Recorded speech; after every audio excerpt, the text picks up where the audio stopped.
Hi hello friends, welcome to the G K smart circle YouTube channel. ಈಗ ನಾವು July 29 ಮತ್ತು 30 2025ನೇ ಸಾಲಿನ ಪ್ರಮುಖ ಪ್ರಚಲಿತ ಘಟನೆಗಳನ್ನು ಕುರಿತು ಚರ್ಚೆ ಮಾಡೋಣ. ಹಾಗಾದರೆ ಒಂದನೇ ಕ್ವೆಶನ್ ಏನಿದೆ ಅಂತ ನೋಡಿ. ಪ್ರತಿ ವರ್ಷ ಕೆಳಗಿನ ಯಾವ ದಿನದಂದು ಅಂತಾರಾಷ್ಟ್ರೀಯ ನ್ಯಾಯಾಂಗ ಯೋಗಕ್ಷೇಮ ದಿನವನ್ನಾಗಿ ಆಚರಣೆ ಮಾಡಲಾಗುತ್ತದೆ? ಸರಿಯಾದಂಥ ಉತ್ತರ ಜುಲೈ 25 ಮೋಸ್ಟ್ ಇಂಪಾರ್ಟೆಂಟ್ ಆಗುತ್ತೆ ನೋಡಿ.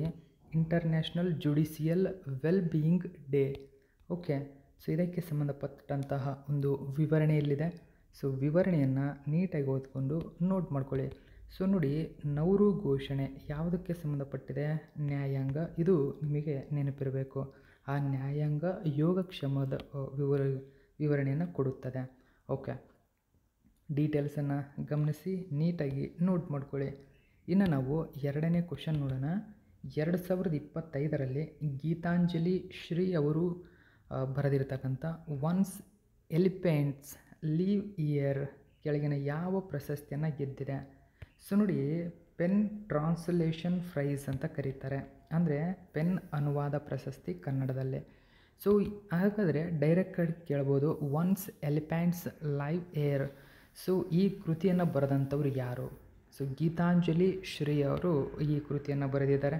ಓಕೆ, ಸೊ ಗಮನಿಸಬಹುದು ಡೀಟೇಲ್ಸನ್ನು. ಎಲ್ಲ ಮಾಹಿತಿ ನಿಮಗೆ ಎಕ್ಸಾಮ್ಗೆ ಇಂಪಾರ್ಟೆಂಟ್ ಆಗುತ್ತೆ. ಡೀಟೇಲ್ಸನ್ನು ನೀಟಾಗಿ ನೋಡಿಕೊಂಡು ಅರ್ಥ ಮಾಡ್ಕೊಳ್ಳಿ. ಇನ್ನು ನಾವು ಮೂರನೇ ಕ್ವೆಶನ್ ನೋಡೋಣ. ಭಾರತದ ಎರಡನೇ ಅತಿ ಹೆಚ್ಚು ಕಾಲ ಸೇವೆ ಸಲ್ಲಿಸಿದ ಪ್ರಧಾನಿ ಎಂಬ ಹೆಗ್ಗಳಿಕೆಯನ್ನು ಯಾರು ಪಡೆದುಕೊಂಡಿದ್ದಾರೆ? ಸರಿಯಾದಂಥ ಉತ್ತರ ನರೇಂದ್ರ ಮೋದಿಯವರು.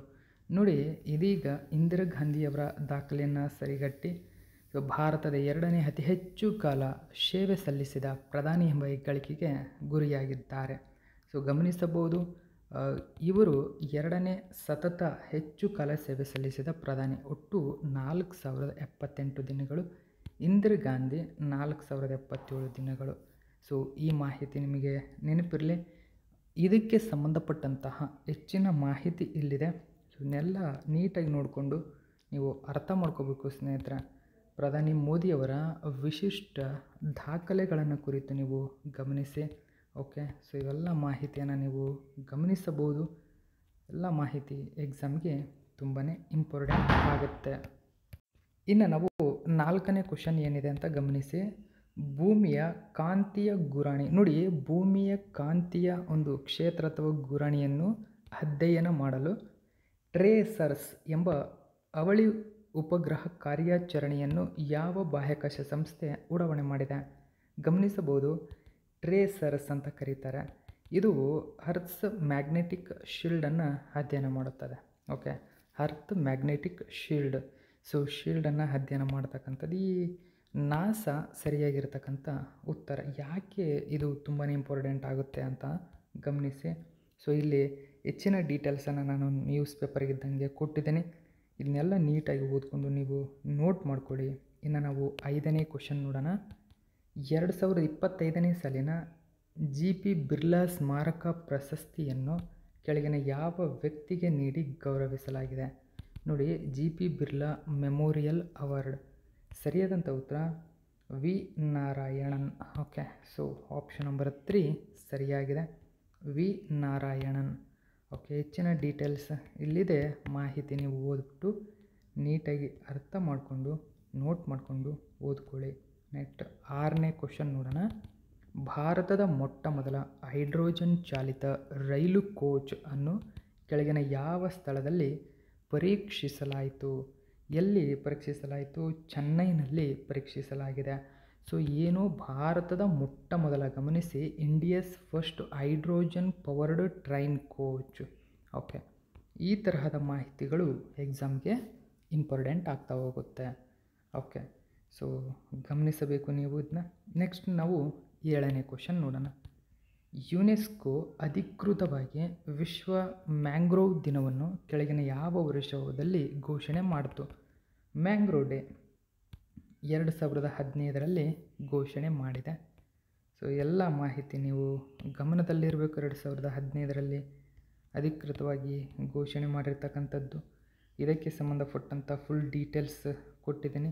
ಓಕೆ, ನೆಕ್ಸ್ಟ್ ನಾವು 8ನೇ ಕ್ವೆಶನ್ ಏನಿದೆ ಅಂತ ನೋಡೋಣ.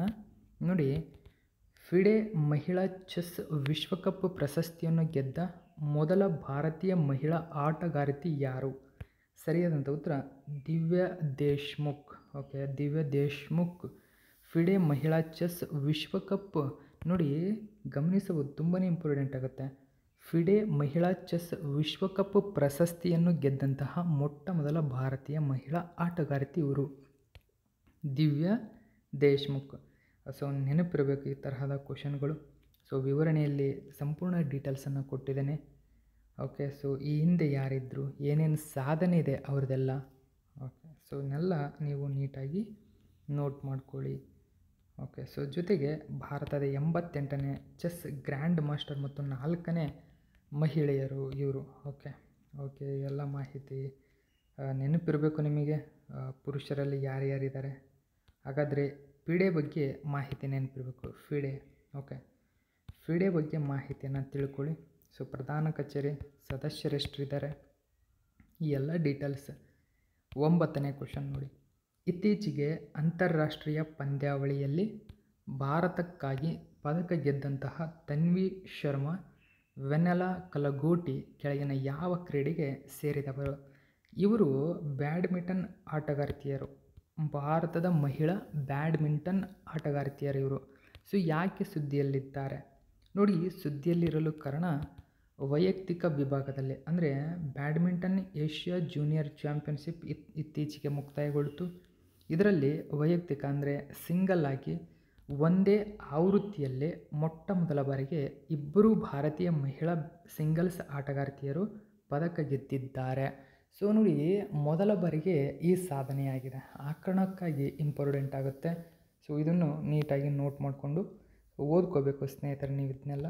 ಓಕೆ, ಸೊ ಡೀಟೇಲ್ಸ್ ಸಂಪೂರ್ಣವಾಗಿ ಇಲ್ಲಿ ಕೊಟ್ಟಿದ್ದೀನಿ, ಗಮನಿಸಬೇಕು ಇದನ್ನ. ಬ್ಯಾಡ್ಮಿಂಟನ್ ಏಷ್ಯಾ ಬಗ್ಗೆ ಸ್ವಲ್ಪ ಮಾಹಿತಿಯನ್ನು ಕೂಡ ಕೊಟ್ಟಿದ್ದೀನಿ, ಇದನ್ನು ಕೂಡ ನೀವು ಗಮನಿಸಬೇಕು. ಓಕೆ, ನೆಕ್ಸ್ಟ್ 10ನೇ ಕ್ವಶನ್ ನೋಡಿ.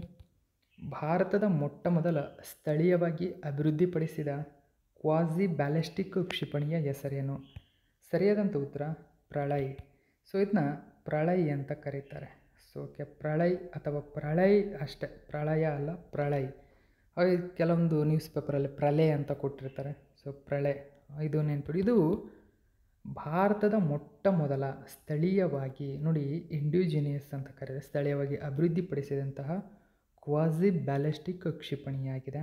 ಸೊ ಇದು ಹೆಚ್ಚಿನ ಡೀಟೇಲ್ಸ್ ಇದೆ, ಮಾಹಿತಿ ಇದನ್ನೆಲ್ಲ ನೀಟಾಗಿ ಓದ್ಕೊಂಡು ನೀವು ನೋಟ್ ಮಾಡ್ಕೋಬೇಕು ಸ್ನೇಹಿತರೆ, ಇಂಪಾರ್ಟೆಂಟ್ ಆಗುತ್ತೆ ಮಾಹಿತಿ ಇದು. ಓಕೆ, ಸೊ ಎಲ್ಲ ಮಾಹಿತಿ ನಿಮಗೆ ತೋರಿಸ್ತಾ ಹೋಗ್ತೀನಿ, ನೀವು ಇದನ್ನ ನೀಟಾಗಿ ನೋಟ್ ಮಾಡ್ಕೊಂಡು ಅರ್ಥ ಮಾಡ್ಕೊಳ್ಳಿ. ಹಾಗಾದರೆ ಈ ಪ್ರಳಯ್ ಕ್ಷಿಪಣಿಯ ವೈಶಿಷ್ಟ್ಯ ನೋಡಿ, ಏನು ವೈಶಿಷ್ಟ್ಯ ಇದ್ರದ್ದು?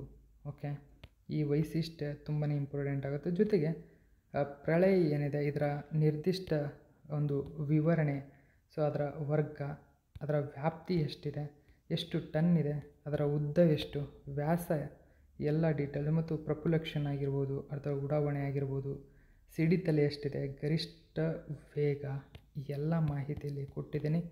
ಓಕೆ, ಸೊ ಇದು 29 ಮತ್ತು 30ನೇ ತಾರೀಕಿನ ಪ್ರಚಲಿತ ಘಟನೆ. ಉಳಿದಂಥ ಮಾಹಿತಿಯನ್ನು ಆದಷ್ಟು ಬೇಗ ನಿಮ್ಮ ಮುಂದೆ ತರ್ತೀನಿ. Thank you so much for watching my video friends.